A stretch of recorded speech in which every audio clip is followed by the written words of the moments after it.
Hamas Israel तनाज़ा की तारीख के बारे में जानना चाहते हैं तो ये 5 फिल्में देखें। 1948 की अरब इसराइल जंग से लेकर फलस्तीन पर इसराइली कब्जे तक इसराइल और फलस्तीन के दरमियान तनाज़ा की तारीख पर बनने वाली ऐसी 5 फिल्में हैं जो इसराइल हमास तनाज़ा की हालिया सूरत हाल को समझने में आपकी मदद कर सकती हैं। इस वक्त पूरी दुनिया की तवज्जो इसी तनाज़ा की तरफ है। अगर आप इसी तनाज़ा की तारीख को समझना चाहते हैं तो गैर मुल्की नशरियाती अदारे अल जजीरा की जानब से शेयर की गई 5 फिल्में देख सकते हैं। नंबर 1 है अल कुंबा। फलस्तीनियों के मुताबिक 1950 की दहाई के अवाइल में 1948 और 49 की जंग के दौरान कम से कम 7,50,000 अफराद को अपने घरों से जान बचाकर भागना पड़ा, जिसे फलस्तीनी अल कुंबा यानी तबाही के नाम से जानते हैं। इसके बरक्स इसराइलियों का मानना है कि 1948 की जंग के बाद उनकी रियासत कायम हुई। दस्तावेजी फिल्म अल कुंबा 4 हिस्सों पर मुश्तमिल सीरीज है, जिसमें इस दौर के तारीखी वाक़यात बारे तफसीलात बताई गई है, जिसके असरात आज भी नुमाया हैं।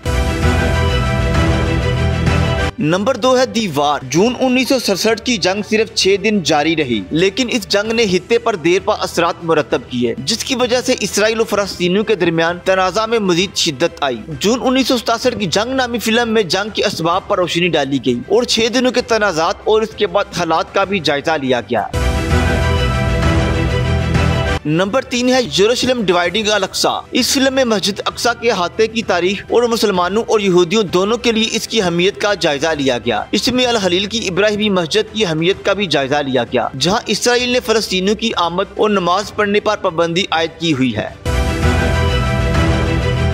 नंबर 4 पर है गजा सिनाई एंड दी वॉल। अल जजीरा की रिपोर्ट के मुताबिक 1948 से 1967 तक मिस्री सिनाई शहरी और गजा के बाशिंदे इस इलाके को ही इलाका समझते थे, लेकिन 1967 की अरब इसराइल जंग के बाद इसराइल ने सिनाई और गजा की पट्टी पर कब्जा कर लिया था। 12 साल बाद इसराइल और मिस्र ने एक अमन मुआहदे पर दस्तखत किए, जिसके तहत सिना का कंट्रोल मिस्र को वापस कर दिया गया, लेकिन गजा पर इसराइली कब्जा जारी रहा। 1982 में दोनों इलाकों को अलग करने के लिए एक दीवार बनाई गई थी, जो आज भी खड़ी है। अल जजीरा की जानब से ये दस्तावेजी फिल्म इन फलस्तीनियों की कहानी पर मबनी है, जिनकी जिंदगी इस दीवार की तमीर के बाद तब्दील हो गई।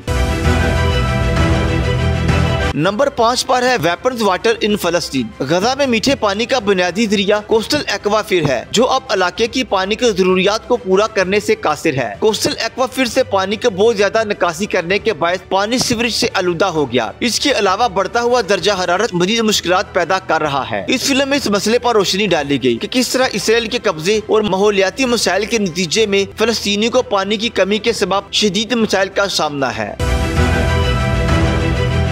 मजीद वीडियो के लिए देखते रहिए HD न्यूज़।